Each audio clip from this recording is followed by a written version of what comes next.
Hello મિત્રો, સ્વાગત છે ફરી એકવાર આપણી ચેનલ ઉપર।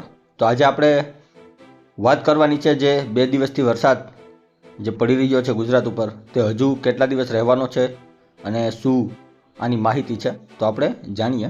તો સૌપ્રથમ હું તમને આપણી જે ઓફિશિયલ હવામાન વિભાગની વેબસાઇટ છે તે શું કહી રહ્યું છે તેના ઉપર આપણે એક વખત નજર લગાડીએ।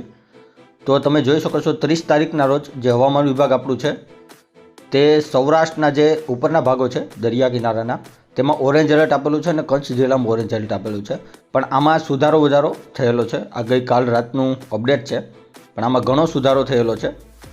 એટલે આજે સાંજ સુધીમાં કોઈ પણ એવો ખાસ વરસાદ આ બધી જગ્યાઓ ઉપર આવે તેવી શક્યતાઓ આજે નથી, પણ આજે મોડી રાત્રેથી હું તમને હમણાં વિન્ડી વેધરથી પણ બતાવીશ। જે વરસાદ સ્પીડથી નીકળી ગયો છે તે રિટર્ન ઘુમાડો લગાડશે, એક ચક્કર લગાડશે, એટલે વરસાદ આવશે, જરૂરથી આવશે હજી એક વખત।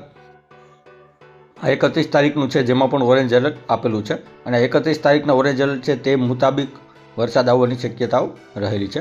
હવે હું તમને વિન્ડી વેધર બતાવું કઈ રીતના વરસાદ આવવાની શક્યતા છે। જો મિત્રો, આ વિન્ડી વેધર છે અને આપણું ગુજરાત છે અને આ જે વરસાદનો ઘેરો તમે જોઈ રહ્યા છો, આ જે ગઈકાલના રોજ આપણા ગુજરાત ઉપરથી પસાર થયો છે તે ઘેરો છે અને તે એક રાઉન્ડ શેપમાં ઘૂમી રહ્યો છે જે પવન સાથે તમે જોઈ શકો છો અને ફરી એકવાર આ ગુજરાત ઉપર એન્ટર થશે। હું તમને પ્લે કરીને બતાવું છું।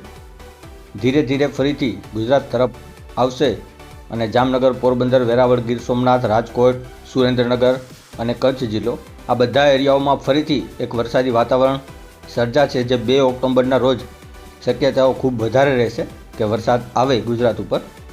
2 અને 3 આમ 2 દિવસ માટે વરસાદ ગુજરાત ઉપર ખૂબ સારો એવો રહેશે તેવી શક્યતાઓ અત્યારે દેખાઈ રહી છે। ત્યારબાદ આ વરસાદ ઘુમાડો જે લગાવી રહ્યો છે રાઉન્ડ, તે લગાવતા લગાવતા આગળ નીકળી જશે દરિયા ઉપર।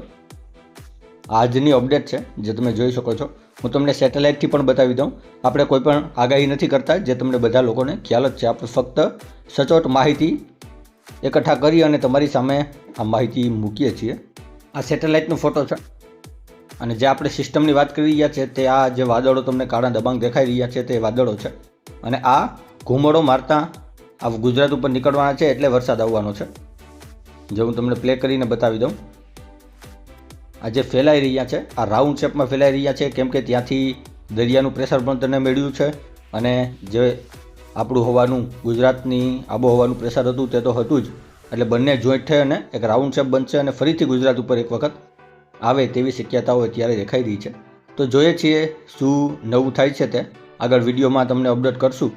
ત્યાં સુધી આ જે 2 ઓક્ટોબર અને 3 ઓક્ટોબર સુધી હજી વરસાદી વાતાવરણ રહેવાનું છે અને માત્ર સૌરાષ્ટ્રના જે દરિયાકાંઠો છે તેના ઉપર ખાસ કરીને રહે છે, કચ્છ જિલ્લામાં રહે છે અને રાજકોટ, સુરેન્દ્રનગરની આસપાસ રહેશે। તો મળીએ છીએ કંઈક નવા વિડીયોમાં, ત્યાં સુધી શેર કરજો, વિડીયોને લાઇક કરજો અને રામ રામ મારા બધા ખેડૂત ભાઈઓને।